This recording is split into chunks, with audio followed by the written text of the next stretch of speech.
Hey, New Yorkers, where are all the pests at?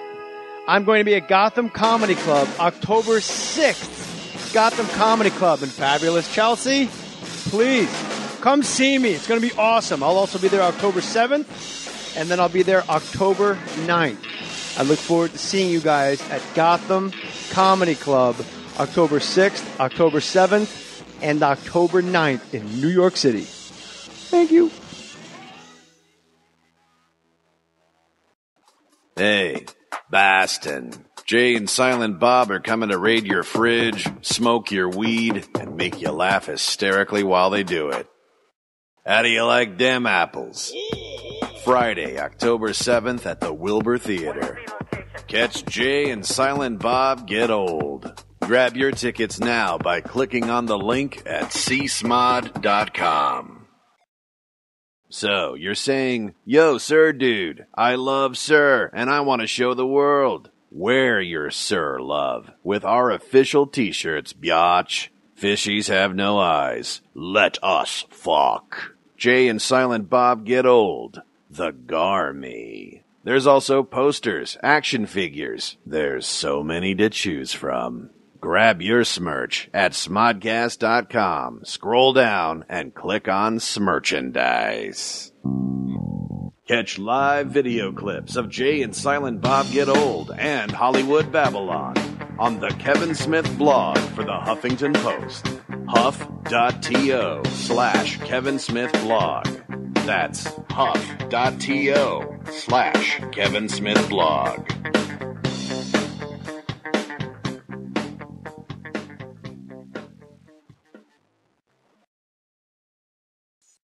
Yo, Red Bank, New Jersey. Jay and Silent Bob are gonna snooch to your motherfucking nooch. I don't even know what that means. Jay and Silent Bob Get Old. Live at the Count Basie Theater on October 8th. Special guest, Tell 'em Steve Dave. Get your tickets at CountBasieTheater.org. Jay and Silent Bob Get Old. Live at the Count Basie Theater, October 8th in Red Bank. Word. Want early access to tickets for SModcast Internet Radio's metric fuck-ton of live shows? Join SModcast. For just $4.99 a month, you'll get CD quality audio of every podcast you hear on Sir, ad-free. It's like watching porn without having to fast forward through that goddamn plot. You'll also get bonus video content and other badass exclusives. SModcast, where SModcast goes save for pay. All the deets at SModcast.com. Going to New York Comic-Con in October? Well, Jay and Silent Bob are giving you one more reason to fangasm. You might want to clean that up. Friday, October 14th at the IGN Theater. Catch a live performance of the popular podcast, Jay and Silent Bob Get Old. Dust off that Batman costume that's 3 sizes too small. Or, fuck it, don't wear a costume. Just wear some type of clothing, because, you don't want to get arrested. And get ready to enjoy a thick layer of gooey comedy jizz with Kevin Smith and Jason Mewes. Jay and Silent Bob Get Old, live in New York. October 14th at the IGN Theater. Tickets on sale now. For more info, go to csmod.com. Put your name on it. Just put your name on it. That's all I say. Be a man or a woman. Put your name on it.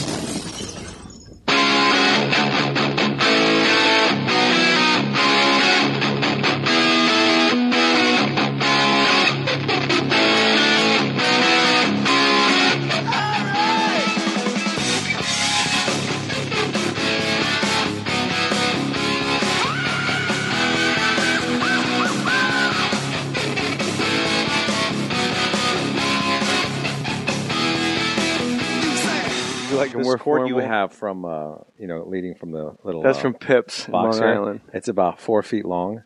It's like the iPhone cords. They're not long enough. So if you're charging your phone when you're talking to somebody, if you're tall like me, you got to bend over. Yeah. As you're talking to them. We apologize. We're not used to guests as tall as you. That's what it is. Jay, I have a height range of 5'8" to 6'4".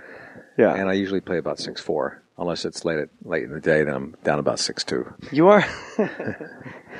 You were bent over my kitchen counter in there, like I thought we were going to lose you for a second. Well, that's 'cause my back was hurting me a little bit. Is that true? Yeah. That's what happens with tall people. We're like labs. We have hip problems as we get older. You know what I mean? Labs? Isn't that more of a Shepherd Rottweiler problem? Any kind of purebred dog that's big.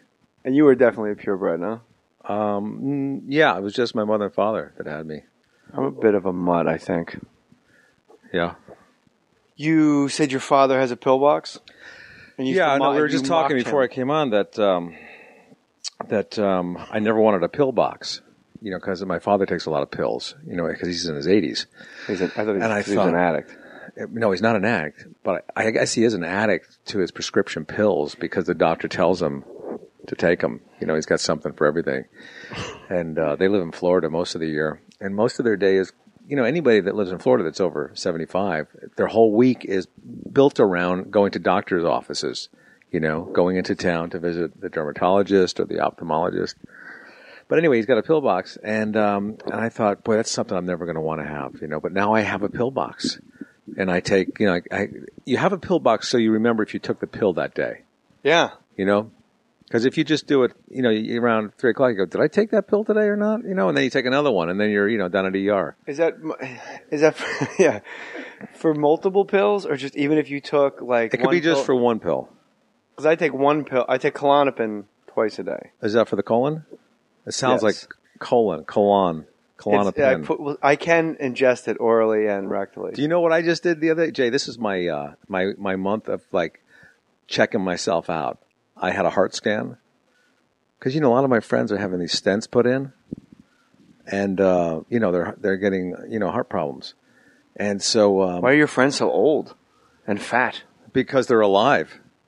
That's good. That's they're alive. That's a salient point. A couple of my friends have just passed away, and it's weird because you get to this age. What are you, 60, 70? 61. 61, and but friends I are getting play sick. 70. You can play. So anyway. I've had everything done. I had a heart scan, and that's clear. I did a colonoscopy. Yeah. And they found a couple of specks of blood in there and a little polyp. They clipped it off, no cancer, nothing. But just to be on the safe side, they want to do an endoscopy. So, and by the way, this whole thing's not going to be talking about health stuff.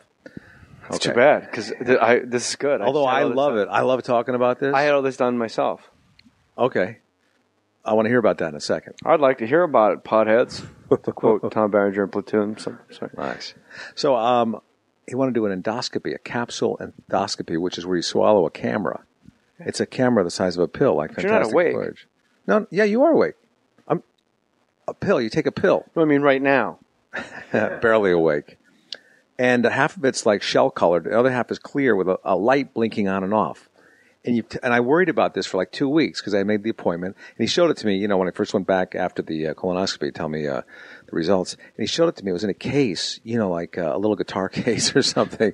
And at the time, it looked really big and square. And I thought, geez, I can't swallow that. So for 2 weeks, I was worrying about it. And then I went to take it one morning. He wasn't even there. Just the receptionist was there to give it to me. And I asked her, I said, you know the Heimlich maneuver in case I choke on this? But you weren't kidding. I wasn't kidding. But she probably thinks you're kidding because you're a comic. Yeah. They always do. Yeah, although I don't think she knew who I was. And so I had to bring my 8x10 and all that stuff. So she took it out of the and it didn't look as big as it did the last time I saw it. And it was kind of more oval shaped, like a vitamin. And I took it with the water and just swallowed it. And the tripod was a little hard to get down. If they took the tripod off, it would have been a lot easier. Wait, so there's no wire attached to this thing? No. They hook you up to they put a little pack on your belt. And they hook up the electrodes, like an EKG, and it transmits the pictures to that thing. And then you go to UCLA Medical Center about 3:30, and they download it onto a laptop. And I was a little nervous. Like 1 hour photo, but for your heart. Yeah. But do you then pass it through your asshole? You do, hopefully. And sometimes the light's still blinking when it comes out. That's amazing. But I was a little skeptical about it because I didn't know if this guy worked for TMZ or not. You know what I'm saying? Yeah. Look at how tired you are. You have a 2-month-old. You are how much sleep I feel are you good. getting? I feel really good. How much sleep are you getting? I get a lot of sleep because the baby's a good sleeper. He goes to bed at about... You have a night nurse? Huh? You have a night nurse? No way, dude. This is it. Really? Yeah, me and my wife. Who's up most of the time? Feedings every 2 hours? No, he doesn't get up. He's 4 months, and he gets up Put him in bed about 7:30, maybe 8, and he sleeps until like 3:34. Gets up for one bottle, and then he sleeps till 6:30. And I can fall asleep anywhere. Like if right now, if you just said, "Why don't you go upstairs and go to sleep?" I would just go to sleep. It's never been a problem for me. I could tell. But my wife has insomnia. Oh, she does? Oh, she's Horrible. perfect then. She should have a lot of kids. Because that's the big problem with women complaining about they're not getting any sleep afterwards. You know what I mean? Were you in the room for the conception? I hope so. Okay. I want to go back to this camera that you swallowed. Did you pass it? Do you know if you passed it? And I don't want to get scatological, but it is like what everyone's going to wonder, that there's this blinking light that comes out of your butt, and it's just like floating in, with your make. Well, the thing was, I didn't go to the bathroom for like 3 days after that, because you have to fast for like a day, like a half a day, and then the next morning. So I didn't eat anything for a while, and I was flying. I was traveling. I was just traveling, and I think I actually went to Atlanta, Georgia, and I think the camera is in Atlanta now. It is in my sister-in-law's house on the couch. It's in Buckhead. It's in some weird place where they do. Have you ever worked at the Punchline? I've never worked in Atlanta, and you just were in Albuquerque. You actually emailed me from. I was flying over Albuquerque. You weren't going to Albuquerque? No. I was flying over it. And I had the go-go in flight. The go-go in flight. No, I was flying over it. Get the shit out of your ears. No, I mean, that was the cool thing about the message to you. Sorry. That was the cool thing about the email to you. I said, I'm flying, I'm 35,000 feet over Albuquerque. And I thought you would think, oh, how's he doing that? Well, I figured there was online. But you thought I was going to Albuquerque. I did. I knew you had to travel. And you were traveling to Atlanta to do the Punchline? That's where you were this weekend? Yeah. No, I'm still doing clubs. Show? 57 years old, still out there in the clubs. I'm right behind you, bro. I know. I see the black car out here once in a while when I go by, the pickup on Thursday morning or whatever. You come by a lot. This is the way I come out. I come out this road to go down, unless I'm going to the PCH. How was Atlanta? How was the Punchline? It was good. I would like to work there. Yeah, you do well there. Is there a lot of black audience members? Because I know it's a very black city, especially in the summertime. I'm not leading you down that path. Don't worry. No, it's not. It's a genuine question. You know what's funny? A club owner told me once that my crowd is a wine drinking crowd. Oh, I could totally see that. And the guys that do blue collar kind of stuff, that's more beer and chicken wings. Yeah. And then the urban comics are more of the Hennessy's. Barbecued. Cavassier. Yeah. And a toothpick. Yeah. So mine is more of a wine drinking crowd. And how many blacks do you know drink wine? I don't know. I don't. I haven't seen that poll yet. And people. You know what? I do have a black following because of weeds. They love weeds. Do they put an S at the end of your name? I love you, Kevin Nealons. Because they call me Jay Moors. Do they? Oh shit! Yo, that's Jay Moors. Yeah. You know what I got once? I remember I was in New York a while back, and some guy yelled across the street, "Hey, I'm a big fan of yours, Kevin Nealon." I thought, yeah, you must be a big fan.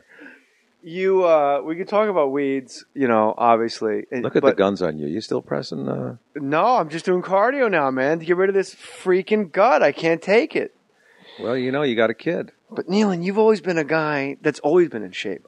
You were one of the nice people when I worked at Saturday Night Live. And in hindsight, when I look back at my time, You talk like it's prison. When I look at my time, my unspectacular, my not great time. And I admittedly, it's all because of me and the way I behaved, my inability to adjust. You've been getting some therapy.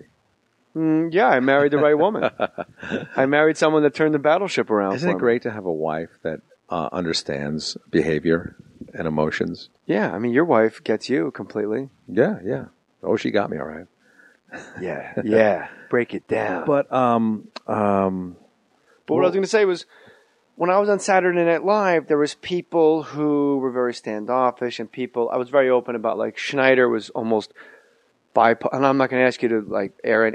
All we want out of you is Farley stories. That's all anybody wants on Twitter. They're just hashtagging more Farley.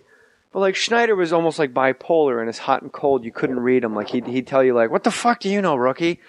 Yeah, who fucking asked you to open your mouth, you fucking asshole? And then he would come up to you, 2 days later, and he'd massage your shoulders. I'm sorry. Go, hey, how come we don't write nothing together, man? Fuck, God, you're so fucking funny, man.